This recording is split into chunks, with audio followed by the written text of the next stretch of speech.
Halo teman-teman, pada kesempatan kali ini kita akan membahas beberapa isu penting yang mungkin kita hadapi sebagai dosen, yang lebih spesifiknya adalah di Fakultas Ekonomi dan Bisnis. Nah, isu-isu ini mungkin sangat relevan untuk kita perhatikan demi meningkatkan kualitas pendidikan dan pelayanan kita. Mari kita lihat satu persatu. Tujuan dari video ini kita buat adalah untuk mempertimbangkan isu-isu yang perlu dipertimbangkan oleh dosen yang berfokus pada kinerja internal fakultas serta dampak terhadap pelayanan publik.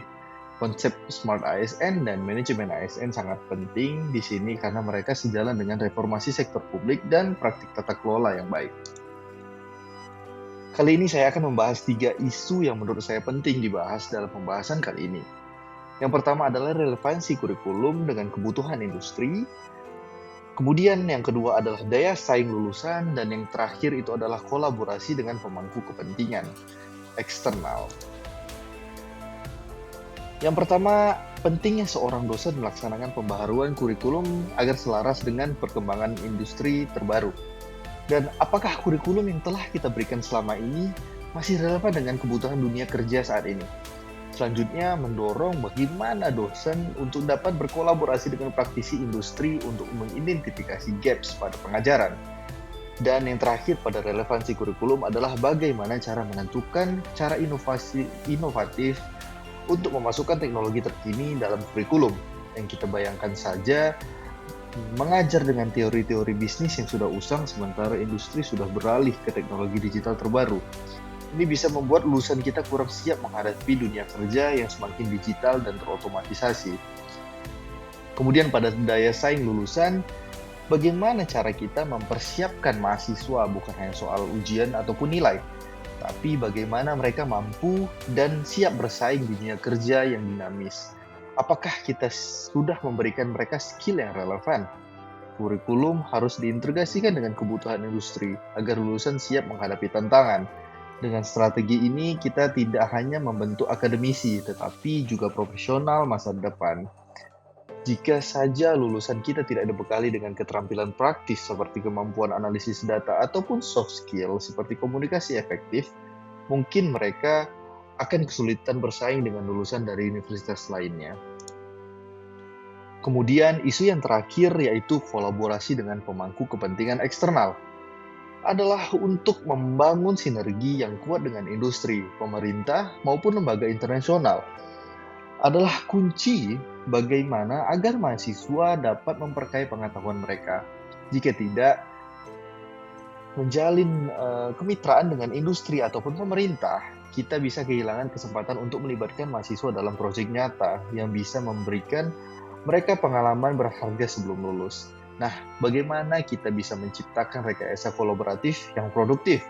Dengan proyek bersama, kita tak hanya berbagi sumber daya, tapi kita juga memberikan inovasi yang dapat mendorong kemajuan. Mari kita eksplorasi potensi kerjasama ini demi meningkatkan kualitas pendidikan dan relevansi kurikulum.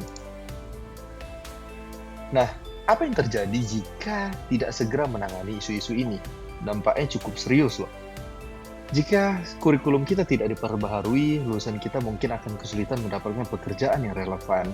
Ini tentunya dapat merusak reputasi fakultas dan mengurangi minat calon mahasiswa untuk bergabung di masa depan. Kemudian, jika persiapan lulusan kita kurang optimal, kita bisa melihat tingkat pengangguran yang tinggi di antara alumni.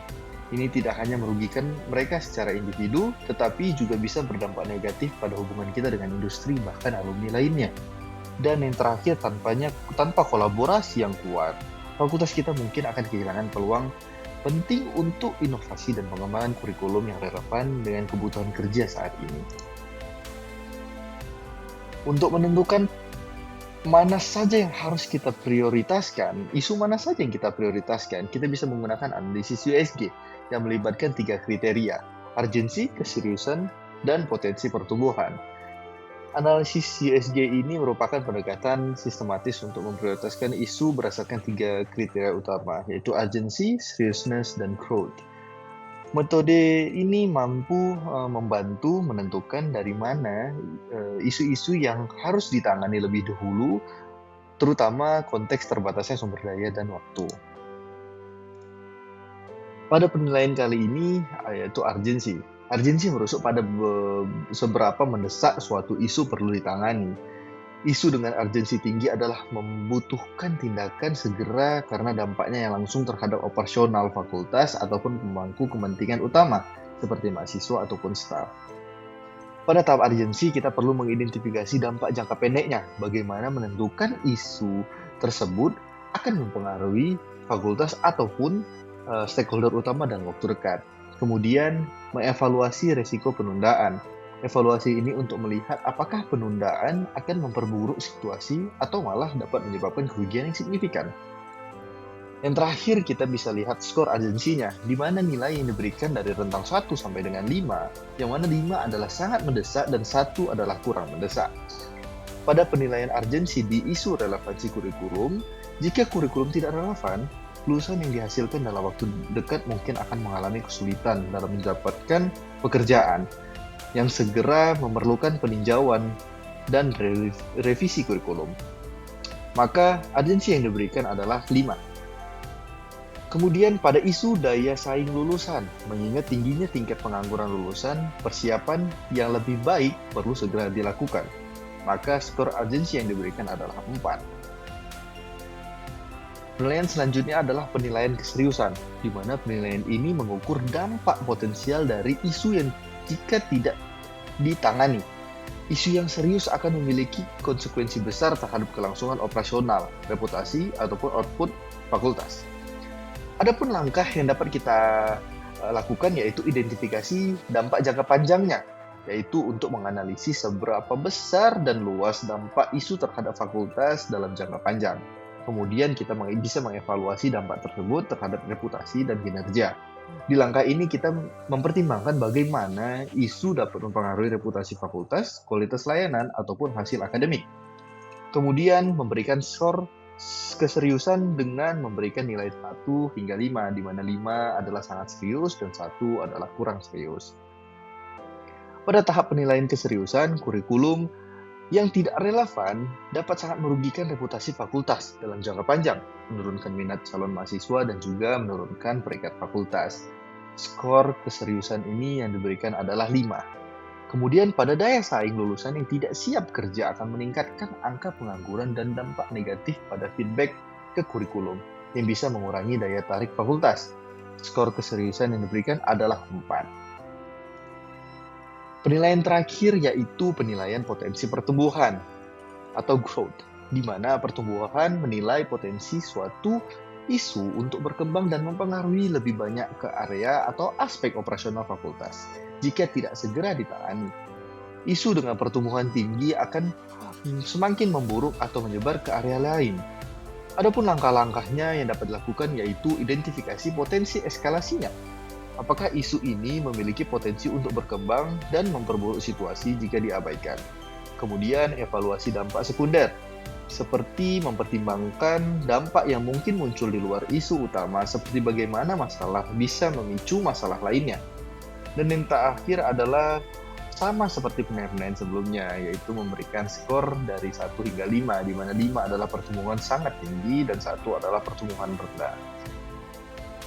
Dalam konteks isu relevansi kurikulum, potensi pertumbuhan jika dibiarkan bisa dapat berdampak pada semua aspek pembelajaran dan kualitas lulusan, serta citra fakultas di mata masyarakat dan industri. Maka skor pertumbuhan yang diberikan adalah 4. Kemudian pada daya saing lulusan, jika tidak segera ditangani, isu ini dapat berdampak pada hubungan dengan alumni, kolaborasi industri, maupun bisa memperburuk masalah relevansi kurikulum. Maka skor pertumbuhan yang diberikan adalah 4. Itulah tahapan-tahapan pada analisis yang kita gunakan pada penentuan isu prioritas, di mana kita menggunakan analisis USG, Urgency, Seriousness, and Growth. Jadi dengan skor total, kita bisa lihat bahwa relevansi kurikulum adalah prioritas utama dengan skor 14, yang diikuti oleh daya saing lulusan dengan skor 12. Adapun usulan solusi kreatif untuk isu prioritas. Nah, setelah menentukan prioritas, langkah selanjutnya adalah kita mengembangkan solusi kreatif dan berlanjutan. Saya merekomendasikan 3 poin untuk relevansi kurikulum, yaitu agar dapat segera melakukan pembentukan Dewan Penasihat Industri, di mana kita di sini bisa mengundang para pemimpin industri secara rutin memberikan masukan tentang kurikulum kita. Tentunya pasti ada seorang alumni sukses yang kini menjadi CEO perusahaan teknologi yang mampu membantu kita memperbaharui kurikulum agar lebih relevan dengan kebutuhan pasar. Kemudian integrasi pembelajaran berbasis proyek. Di sini kita bisa melibatkan mahasiswa dalam proyek nyata yang relevan dengan industri. Misalnya bekerja sama dengan perusahaan lokal untuk menyusun proyek akhir yang melibatkan analisis data pasar. Dan rekomendasi terakhir adalah program Kampus Merdeka yang disesuaikan. Dengan mengembangkan program magang yang terstruktur di perusahaan besar yang diakui sebagai bagian dari kredit akademik, ini bisa memberikan pengalaman berharga bagi mahasiswa. Selanjutnya, pada isu prioritas daya saing lulusan, ada 3 solusi juga yang mungkin dapat bermanfaat dan digunakan untuk meningkatkan daya saing lulusan. Yang pertama adalah peningkatan layanan karir.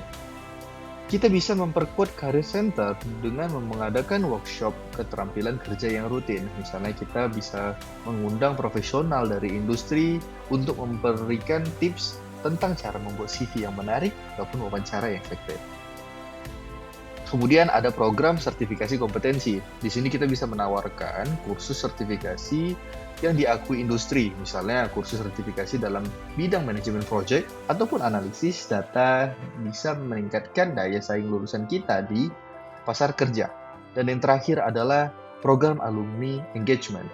Nah, kita bisa membangun jaringan alumni yang kuat untuk membuka peluang mentoring dan magang bagi mahasiswa. Misalnya, alumni yang bekerja di perusahaan multinasional bisa membantu mahasiswa mendapatkan wawasan tentang industri dan membuka peluang kerja.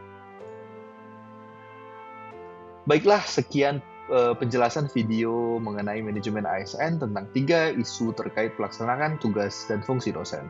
Semoga video saya kali ini dapat bermanfaat bagi kita semua dan menjadikan mahasiswa yang mampu menghadapi daya saing di dunia kerja yang semakin digital dan terotomatisasi. Thanks for watching. See ya.